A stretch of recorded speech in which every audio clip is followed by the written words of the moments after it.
shot, come on up, sit in the front, get a good old look At Jack. at Jack. Happy 6/17, 6/16. We started 6 minutes late. That's my bad. Welcome to Cal Poly Entrepreneurs. You're at the right place.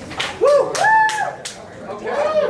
This is the agenda. You all know what goes on, so we're going to skip that and start with texting CPE to 56955. That is 56955. If you have not yet, please text CPE to this number to get updates about everything that CPE is doing, the topics of meetings, any big events that we have, such as Startup Weekend or Startup Career Fair, which is coming up, anything like that. Text CPE to 56955. Next. After that, you can also visit our website to check out all these dope videos of meetings that we've been recording the past, what is it, like 8 meetings? It's been pretty good so far. 4 meetings. 4 meetings, never mind. Past 4 meetings. Whatever, I just doubled the number. Past 4 meetings are up there, as well as any recaps. If you miss a meeting, don't worry, because it will be up on the website. Also, our contact info's up there. If you just want to say hi, my email's there. I don't know why I made it so public, but that's okay. Moving forward, if you want to realize your dreams, you could become an officer. Yes, you could become an officer. We have applications that are live actually as of right now. So if you want to sign up to become an officer, those applications are open. They close on February 8th, so that's not this Friday, but next Friday. Everybody procrastinates on them, but don't be that person. The bit.ly link is right here. It's bit.ly, and it's CPE 2019. Make sure they're lowercase, because we don't know where uppercase goes to. Cool. After that, you can also become a member. If you pay $25, you get a dope-ass t-shirt, along with a bunch of different exclusive things that VIP members get, such as 15% off any of our big event tickets, like Startup Weekend, and tours, as well as cool stickers and priority registration. So if you're interested in that at all, that closes for this quarter at the end of the next meeting. So the last time you can sign up to be a VIP member for winter quarter is at the end of the next meeting, making sure that that's announced out there. Boom. There we go. Cool. And without further ado, we have Julia to talk about the Cal Poly Lofts. Hey y'all, I'm Julia. I'm from housing. I'm talking to you about another way to realize your dream of becoming an entrepreneur. And another application that closes on February 8th, so quite in line. I'm here to talk about the Cal Poly Lofts, and I've talked to this group before, so I will keep it short. The Cal Poly Lofts is a student community downtown San Luis Obispo, right in the heart of downtown, right across the street from the Mission. It is specifically geared towards students just like you, students who have an entrepreneurial focus, students who are interested in innovation and creativity. We try to get all of those students together in one space. It's right across the street from the Hot House. So you can work on the stuff that you're interested in. So you can live with a community of people who are just like you, or are interested in the same things like you. The idea is really for it to be an open door community where you can hang out and hot house your ideas, go across the street, hot house your ideas, come back and continue to work on whatever project yours that you're working on with people who are just like you, like-minded. The application, like I said, is available on closes on February 8th. It's available on the housing website. It's housing.calpoly.edu. There's no fee to apply. There's 2 rounds of applications. We're pretty selective about who it is we let into the community, because we want a really, really good community for this particular space. So the first round is just to get into a group interview. After that, we take your Learn by Doing experience, we take your group interview, and we'll make a selection for who we want to be in the community, and we'll offer you a space. There are actually Cal Poly Lofts residents in the room. Sierra is one, Alistair is another. Anyone else? Perfect. Oh. Yeah. So if you have any questions about what it's like to live in the lofts and work in the lofts, feel free to ask a resident. If they're open to it, they'll tell you about the living experience there. You can also email housing@calpoly.edu. That email will find its way to me, and we'll talk about it further. But February 8th is the application closed. So get your app in before then. Cool. Thank you. Moving on, we have 2 really quick things. So ideation workshops and Cal Poly Book Club. Which one is after this meeting? Is it book club? Book club is after. Book club is after this meeting. It's every other Tuesday, and every other Tuesday are both of these sessions. So the ideation workshop, super cool, focus on ideating different ideas. Mini startup weekend sessions, so that you all can focus on building that skill, because ideating actually can be flexed like a muscle. And book club, just to expand your entrepreneurial knowledge. Both of these are super cool resources, and hope to see you all at those at some point. Cool. I think next is trivia. Yes, it is. Heck yeah, trivia. Woo! right. Who can tell me what national holiday it is today? Tristan. Plan your vacation day. No. I thought this was going to be easy. Okay, I don't know. I heard this from Sarah, so it could be wrong, but it's like ice cream for breakfast day or something. No, not the right. Is it National Down Syndrome Day? It might be, but that's I don't know. Okay, one last. National Entrepreneurship. That would be really cool, and we should have a day. But it's actually National Puzzle Day, so I'll just keep this for myself. Okay, if somebody better be able to get this. This startup company started at Cal Poly, built an app to prevent sexual assault. So many. Is it Uzi? Did you say that? I wanted to say that. Who said it? I said it. Oh, Alex. Yeah. Okay. That was good. Okay, who started Walmart? Sam Walton. Yes. Killer. Hey. He wrote a book. Just so you know. Cool. Yeah, I don't know. I'll look it up, don't worry. I'll figure it out for everyone. Okay, moving on. Next, we have Ileana to talk about a cool opportunity with Shebang. Woo! Hi, my name is Ileana. I'm the PR coordinator for Shebang. By raise of hands, how many of you guys heard of Shebang? Whoop! Okay, most of you guys. So we're a live music and arts festival. We happen 2 times a year, once in the spring and once in the fall. Next Shebang is coming up in May. It's a great time with your friends, outdoors, by Laguna Lake, listen to live music. And we're a space for local artists and just a place for them to thrive and experience what it's like being part of a music festival. But this year we're opening 5, well they're open already, we have 5 internships available for you guys to apply. And you guys can go, our internships cover everything from like marketing, volunteer coordination, or if you like helping with like design, like concerts and stuff like that, we have everything. Yes. Any video stuff? Yeah. So yeah, video. If you guys want to visit our website, shebangslow.com. Yes.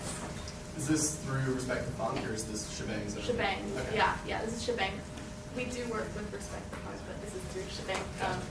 But we're looking for dedicated, creative people, and you guys seem like you guys would be a great fit. So definitely at least check them out. See if there's one of them that might fit your creative side or things that you want to explore. Website's there, and all our internships are up there. They close on February 5th, so pretty quickly. I left my email there. If you have any questions, feel free to shoot me one. And yeah, hope to see all of your guys' applications. Any other questions? Cool, thanks.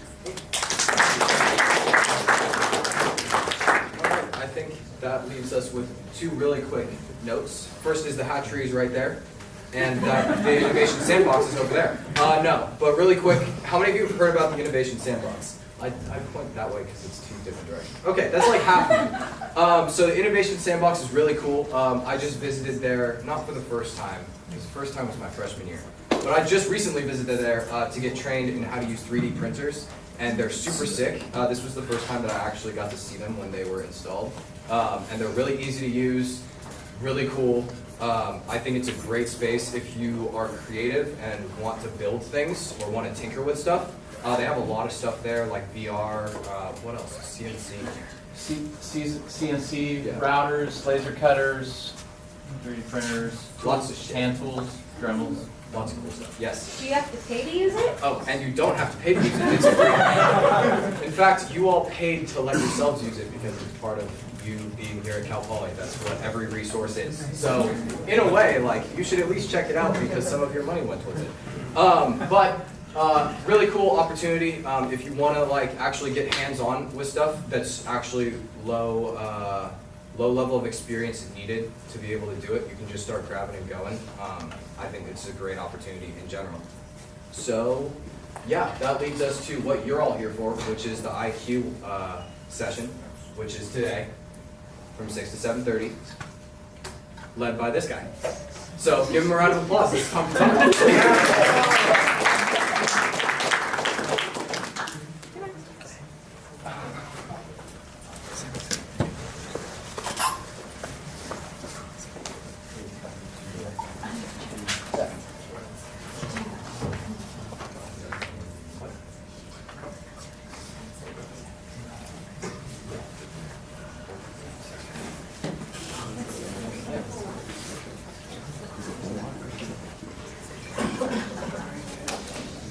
right, so good news and bad news.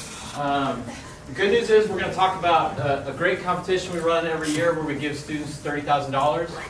At this point, if you have no interest in being creative, trying to create something, and winning money, this is a good time to step out. The pizza's already been served.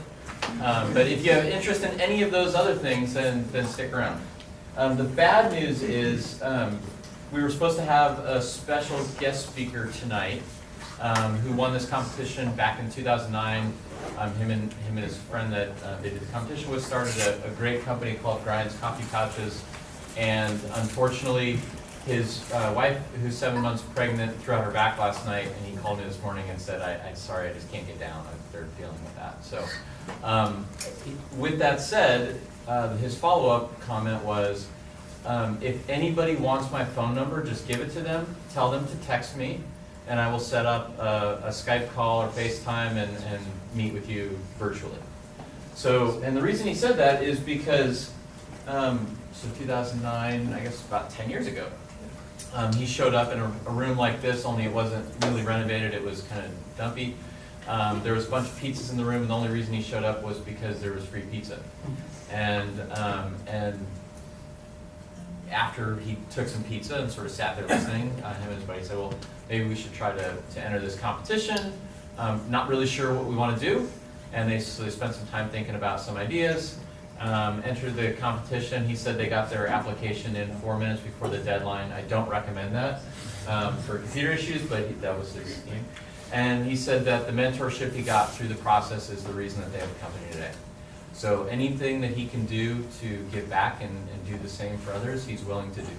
So if you want his number afterwards, come talk to me, or if you don't get my attention, just send me an email. My name's Tom Katona. It's tkatona@calpoly.edu. I show up both in the College of Business website and the College of Engineering website under biomedical engineering. So this is a competition that was started by alumni about 15 years ago. To date, they've given away several $100,000 to students. We don't take equity, and the main thing that we're trying to do is create an entrepreneurial ecosystem that didn't exist when the people that started this competition went here.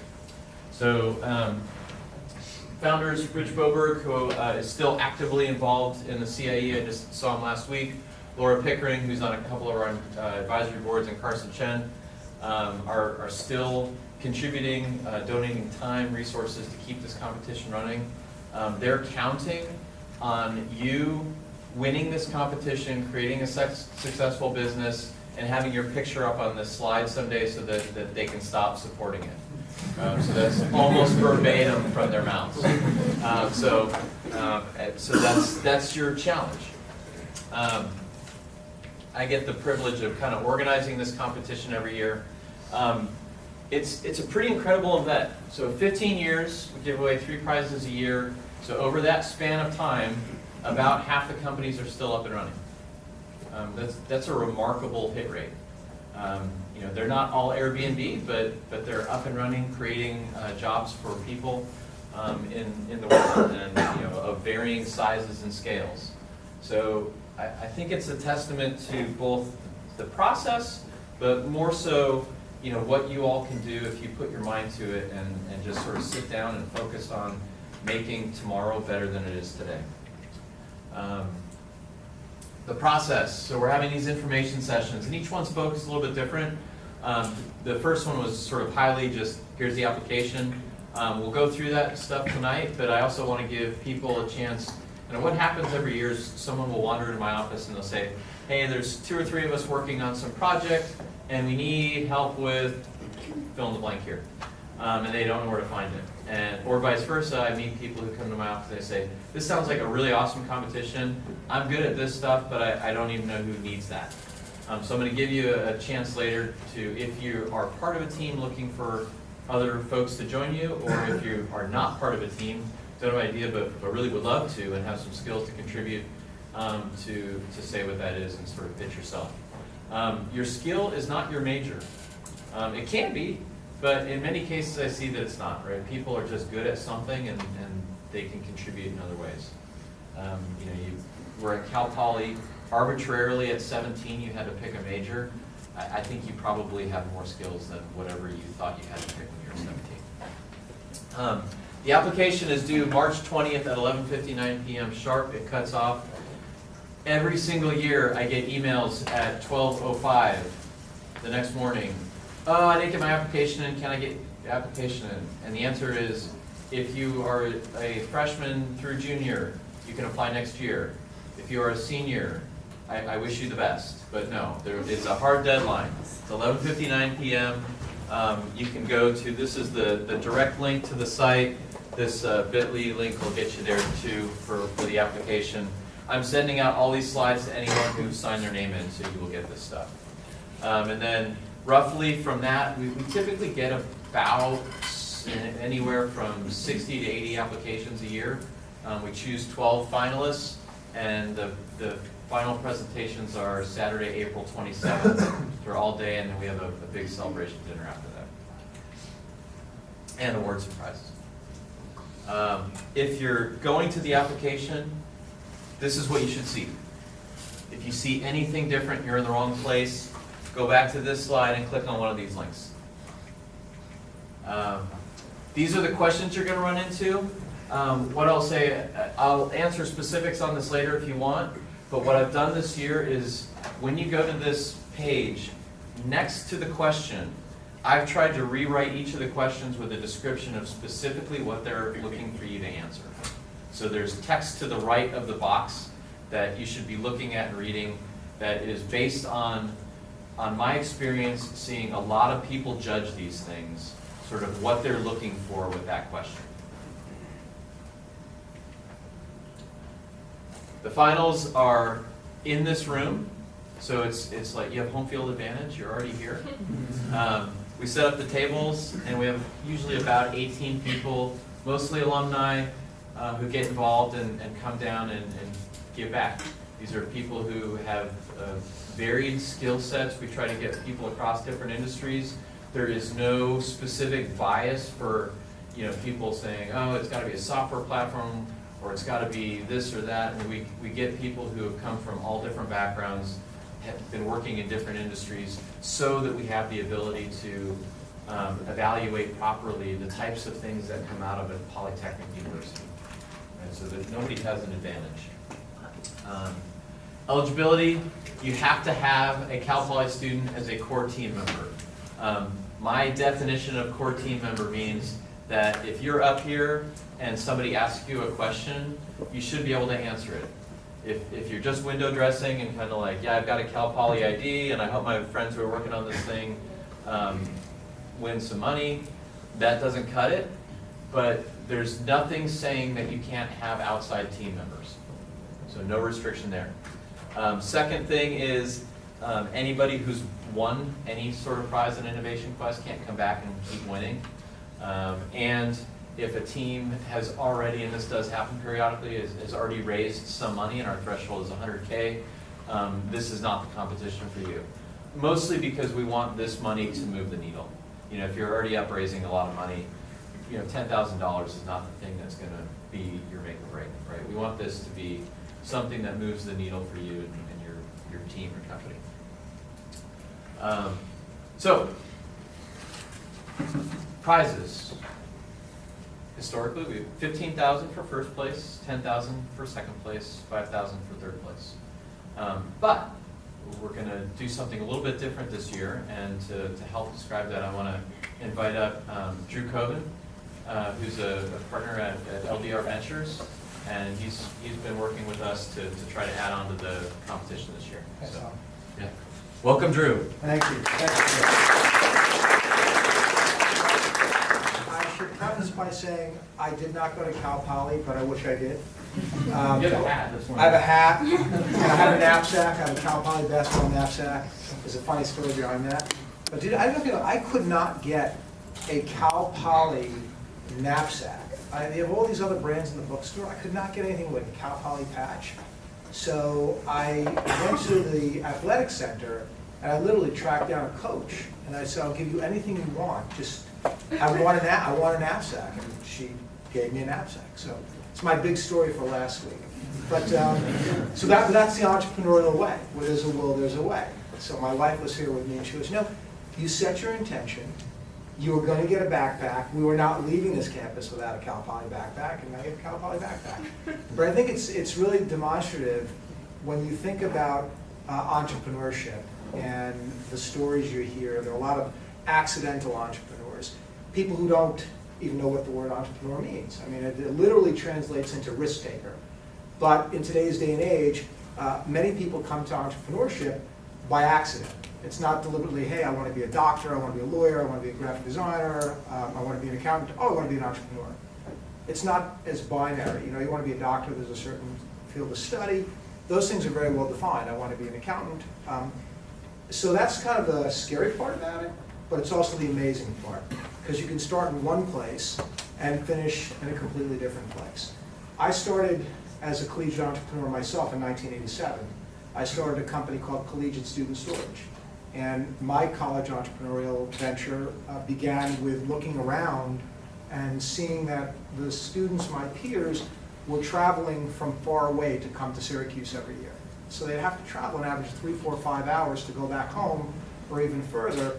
And I said to myself, where am I going to put all my stuff? I went to Syracuse University. I grew up in Brooklyn, New York. We had a small, modest home, and I knew that my parents didn't want winter clothing, because it gets very cold in Syracuse. They didn't want my dirty clothes and snow boots and everything. So I started looking around, and an idea was born. I started driving trucks and hired my fraternity brothers and my friends, and we learned by doing, which, again, one of the amazing things as I look at Cal Poly and look at other entrepreneurial programs in other colleges, the learn by doing is very unique.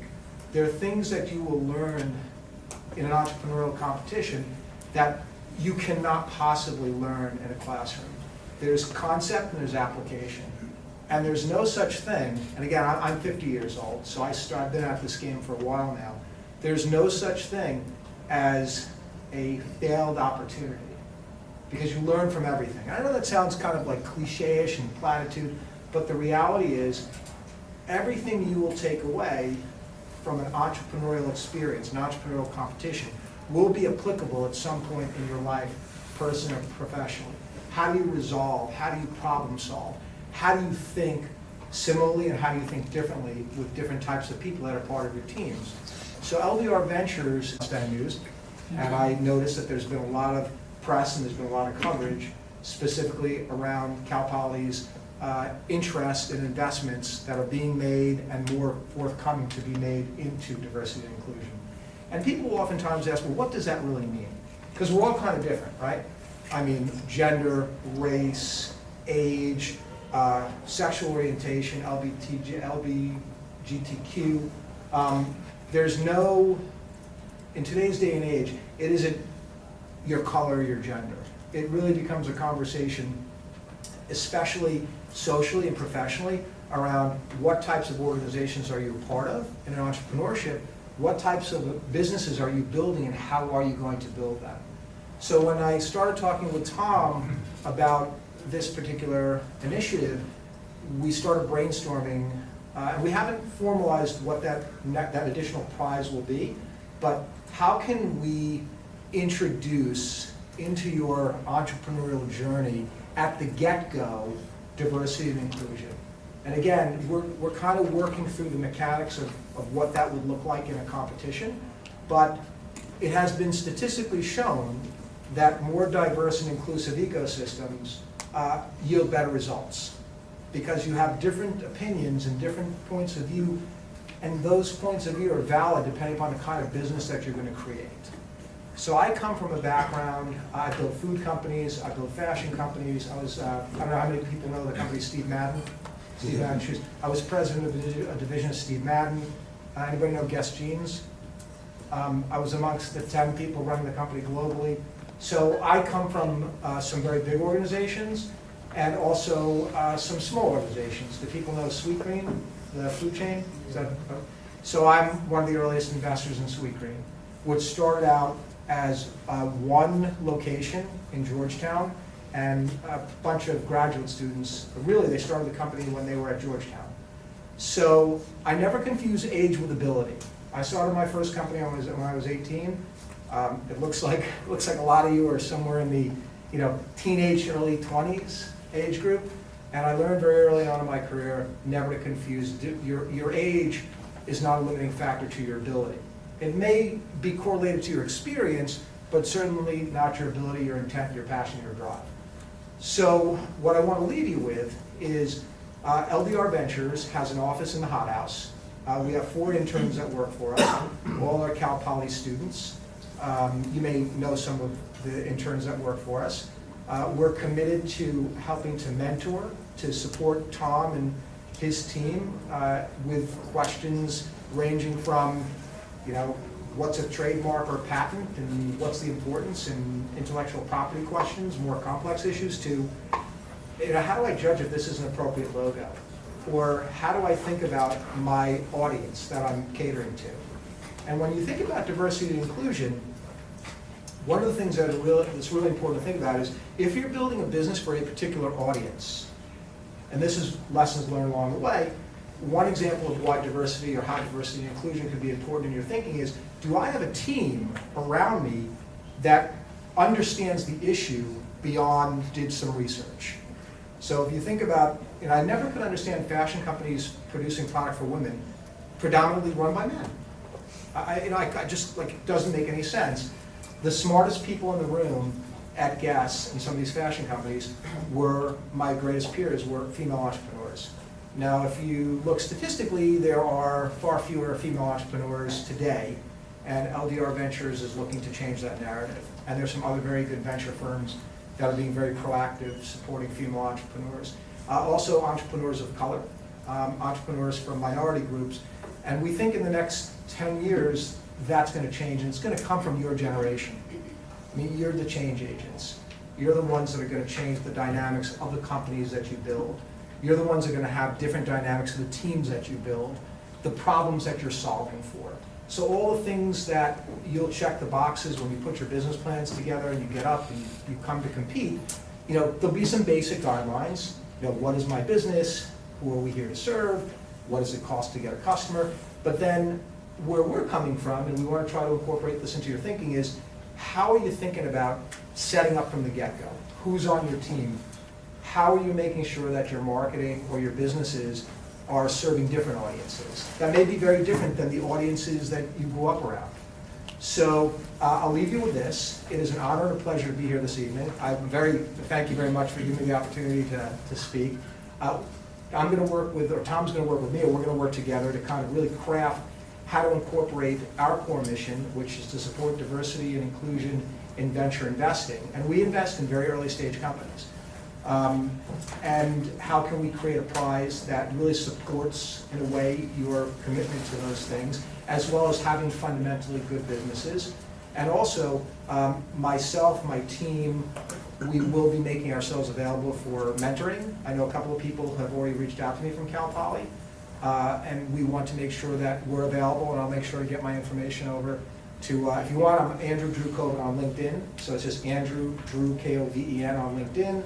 And it's LDR Ventures. I think my mobile number is actually on the website, ldrventures.com. Please reach out. We want to help. And the energy and the excitement, it's personally speaking for me and for my teammates, we get more excited in hearing what collegiate entrepreneurs have to say than the several thousand business plans we receive on an annual basis. You guys are thinking of the world in ways that are helping inform us, and we want to be a part of that. So if we can help, please, by all means, reach out. And we look forward to being another prize and encouraging more entrepreneurs, or more aspiring entrepreneurs, to take those risks and be part of the next wave of what you're going to create. So I'll leave it at that. Thank you for listening to me, and it's a pleasure to be here. And enjoy the rest of your night. If there's more pizza, eat more pizza. If there's not, make sure there's more next time.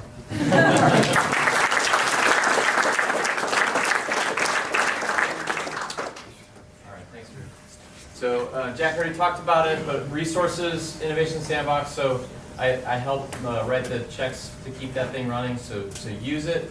I will say that what I have seen over the last 4 to 5 years is steady increase in the number of people that show up at the finals of IQ, utilizing that space in some way. And so what you'll see on the application, one of the questions is, what do we get to see at the end? And essentially what that question means is, you know, if you get to present live in front of the judges on April 27th, what are you going to be showing them? Which sort of implies that it's not just an idea in your head. You're working on something. You've got some evidence beyond just, I think this will work. And so the Innovation Sandbox, we're not an infinite resource place, so it's not appropriate for everybody. What I would say is stop by, check it out, because we have a lot of different resources for a lot of people to help get what might be in your head or down on a napkin right now as a drawing into a physical form that can help you communicate to other people. And at least for a short while, I'm still helping try to keep the hatchery running. We have formal meetings in this room on Fridays at noon, workshops. The application is online. It's a really tedious, long application. It's through a selective process. We only take in 3% of the people that apply. No, I mean, if you want to be part of the hatchery, you're going to be in the hatchery. And you know, what do you get? You get obviously physical working space, but more than that, we have a lot of mentors and entrepreneurs and residences that come in, our volunteering time. I see one of them sitting back there who's going to be standing in a minute. His name's Jim Finwick. So Jim is here every Friday morning, giving up his time. I can say that he has easily more monetarily valuable things he could be doing with his time, but maybe not more valuable. And so, you know, Jim gives a ton of time to students every year, and other folks like him are showing up and just available. So if you're in the hatchery, we basically just send out a link. You can sign up to meet with people. I think we have people every day of the week at this point that you can find a time. I don't think there is a class schedule which will preclude you from meeting with people that can help you on a regular basis keep advancing your ideas. Let's see, is there anything else? Oh yeah, last but not least, the accelerator. So if you haven't heard, the accelerator runs every summer. We take 8 teams in. If you're serious about spending the summer in San Luis Obispo, 13 weeks of uninterrupted time with $10,000 subsidizing it and a ton of mentors coming in. I highly encourage you, do the hatchery, do Innovation Quest. There aren't any more, so there's no requirement to do either, but there aren't any programs that I can point you to that are better preparation for that program. And that's all I've got, so I'll open it up for questions about the competition, the application, and after that, then I'm going to open it up to you to be able to talk about what you're doing and try to recruit. Build your team. Teams matter. There are no solo entrepreneurs in this world. If you can't convince one person to work with you, nobody will ever buy your product, period. Questions? Yeah. Do you guys pay for housing when people are in the accelerator program? We do not, but you can use the money as you wish. Okay. So people definitely use portions of it to help pay for rent.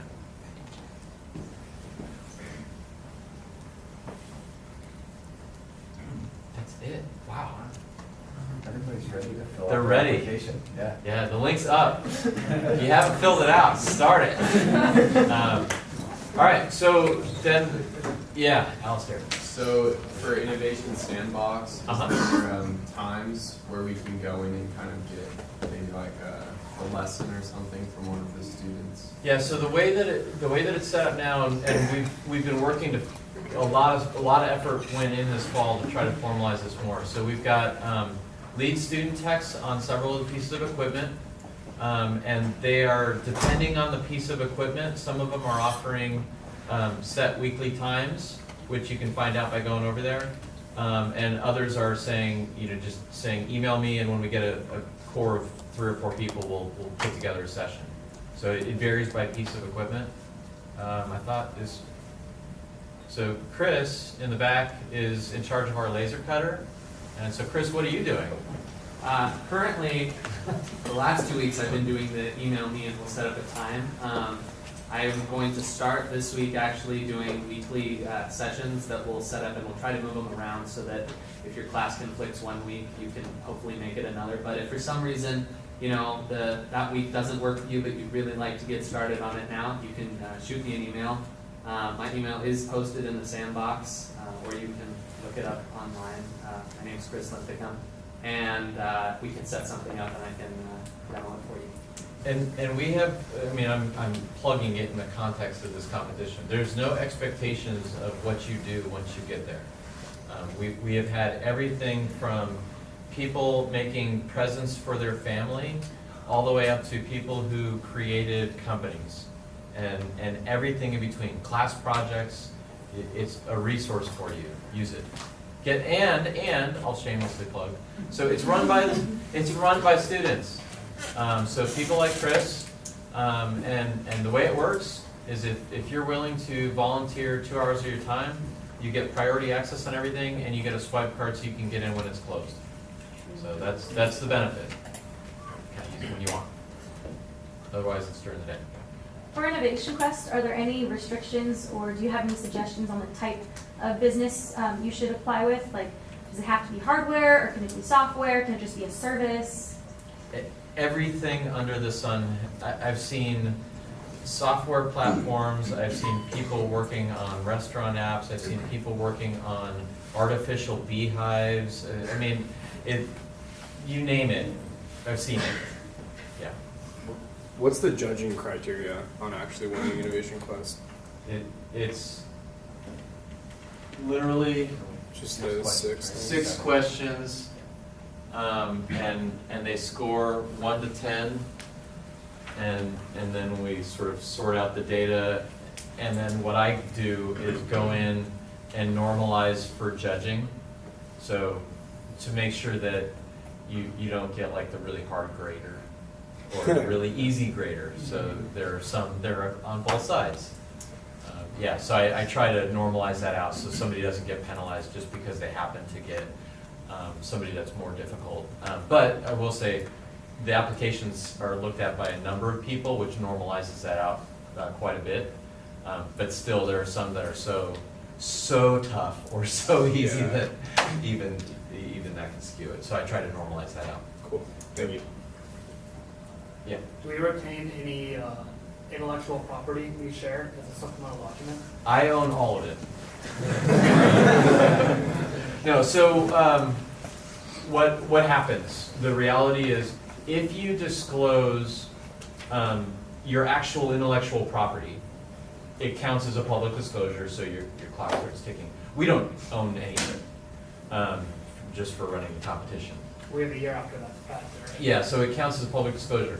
What I would say is most people, in almost every case, 99.999% of the time, people can talk about what they're working on without disclosing the part that would actually go into the claim language of a patent, which is all you're getting coverage on, right? So in most cases, the concept is something that sort of makes sense to everybody and is not patentable, and the details are what's patentable, and most people can do the presentation without counting that as a disclosure.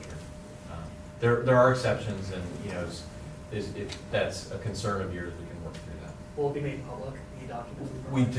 We do not make anything public, other than the only thing that's made public afterwards is your name, the name of the thing you're working on, and a 1-sentence summary of what that is. Yeah. For prize winners, Yes. what's the kind of expectations or restrictions on funding they receive, or that you guys expect out of them?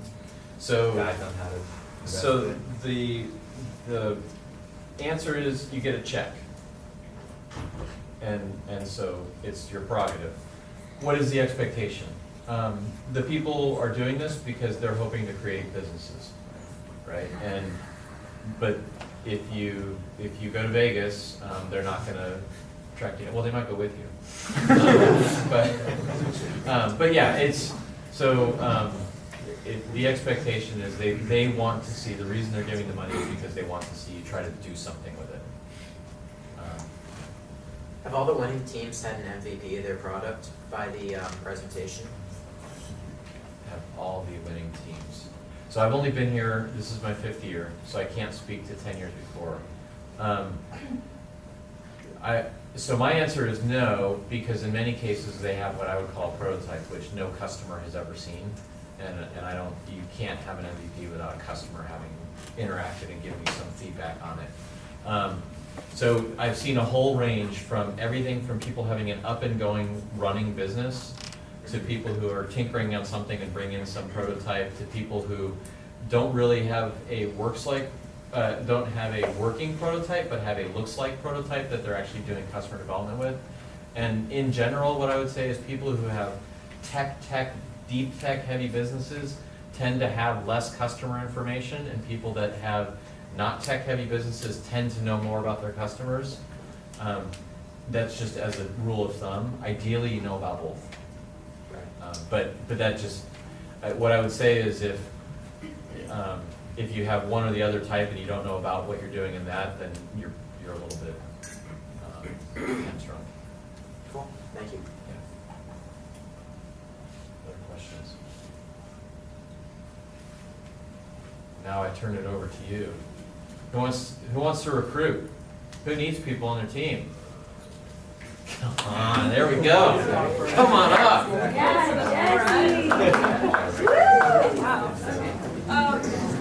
Hi everybody, I'm Jessie. So our product that we're working on is called Physio, and we're trying to bring the physical therapy and rehabilitation process to the patient's home.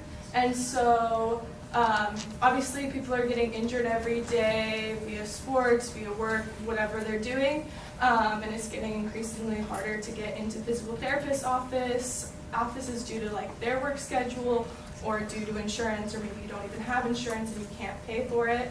And so we're trying to just get rid of that whole part of having to deal with insurance and PTs and actually help you rehabilitate from your injury at home. And so we're doing this through a physical device that tracks your movements, makes sure that your form is correct with all those exercises that you would be doing if you had a PT with you. And it's also going to be connected to an app that can track your progress so you know exactly what you're doing and how you're doing. So we are lacking a developer, which is kind of important for this. So if you are interested in mobile app development and you are interested in this product, please come talk to me because we really need you. But what do you have already, Jessica? Oh, we have, so I'm industrial technology and packaging. We have a business major, we have general engineering major, we have 2 mechanical engineering majors, and 1 electrical engineering major. So you've been assembling a team. We have been assembling a team, and we have 2 prototypes. Yes. You guys just need a kinesiology major? Probably. There's been no thought about that. Like, definitely, yes. Great. Anything else? Okay, I'll be around afterwards. Yeah, watch what people ask for. We'll get time afterwards. We're not locking the room and just track people down, introduce yourself, be bold. Who else wants to talk about what they're working on? Yeah, come on up, Brandon.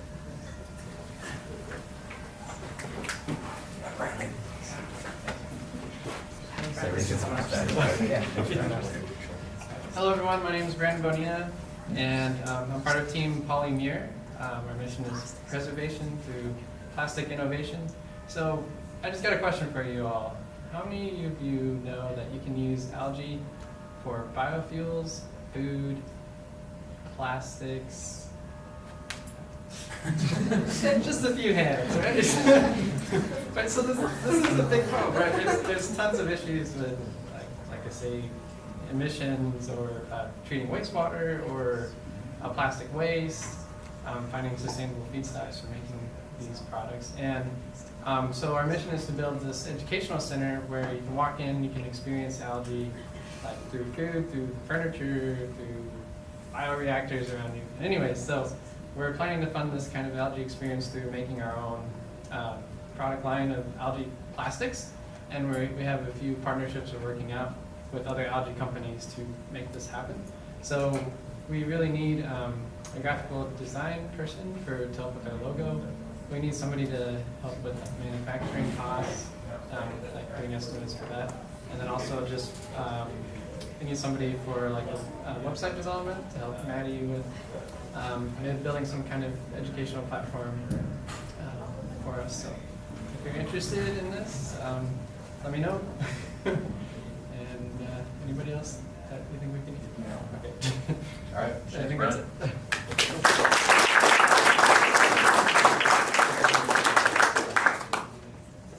Alistair.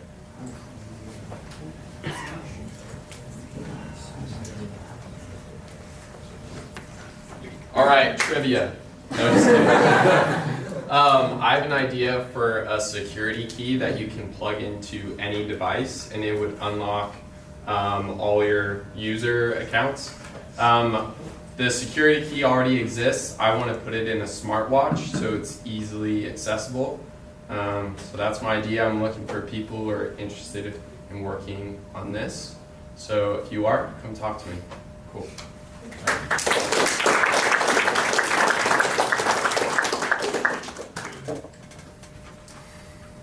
Anyone else?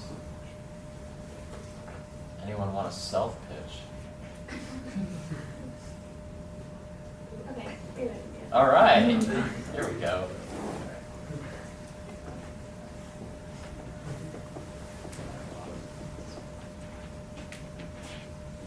Okay, so we have an idea to create an app that it's similar to Find My Friends, but like think about when you go to a music festival or somewhere where you don't have service and you can't communicate with your friends if you get lost and you don't know where they are. So it's an app that will allow you to communicate and find where your friends are without needing service for that. It's through Bluetooth. So. Yeah. And so we need people that are good with like technology, basically. We have some business majors in it, but yeah. All right.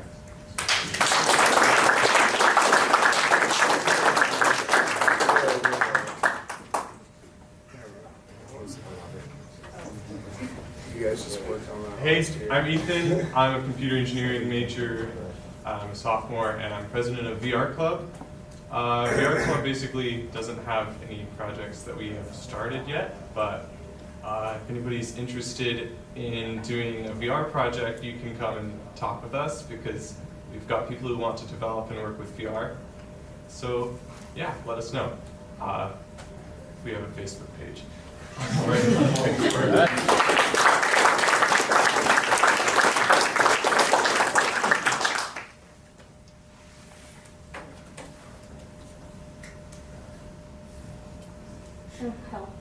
All right, there you go.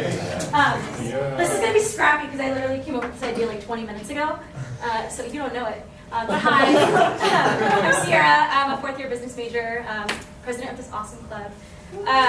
Okay, so I literally have nothing. This is just an idea, but kind of stemmed from a problem that I've been facing kind of my entire life.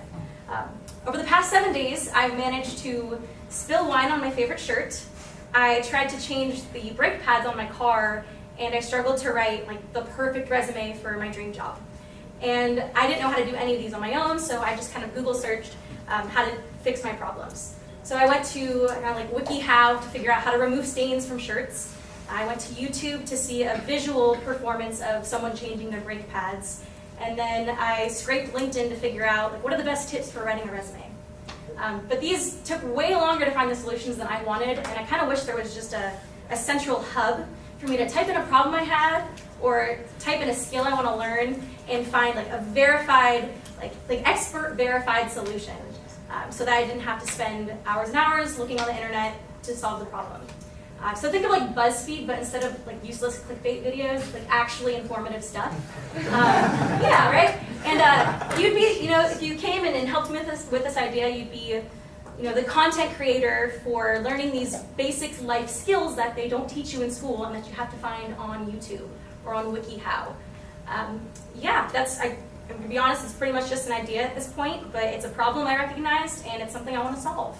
So if you want to solve it with me, I'll stick around after the meeting. Thanks.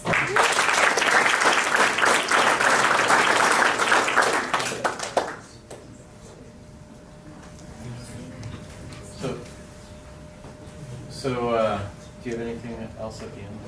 Do you have a closing? Do I You normally do? I normally just like start playing music. Okay. No, I don't. So, so definitely track down the folks that pitched their ideas and what they're working on tonight. If you want to talk to them afterwards, Drew's here still. You can go talk to him about LDR Ventures. Jim Fenwick's in back. I always encourage everybody to talk to Jim. And Jack's here. Yeah. I'll actually do a quick self-pitch. So you should talk to those other people. If any of you want any help, you can consult me too. I have a wide array of knowledge, not expert level, but slightly higher than student level. In software coding, I'm actually a CS major. I've done a lot of research in terms of enterprise solutions, having to do with big technologies like blockchain and machine learning. I also am part of this wonderful club. So I know a lot about pitching and everything about entrepreneurship, at least in terms of competitions, not actually doing it. Anything you want to know about, life in general. I also dabble in philosophy, so if you want to just have a conversation, I'm here. So I'm offering myself up as a consultant if you want to. Yeah, thanks for coming. I will send all this information out. Feel free to contact me with any questions you have. And my last plug for the competition is you've got a limited number of choices of things you're going to do this spring. And this, I guarantee, will be impactful if you choose to spend time working on it. So have a great evening. Cool. Thanks for coming. Thanks.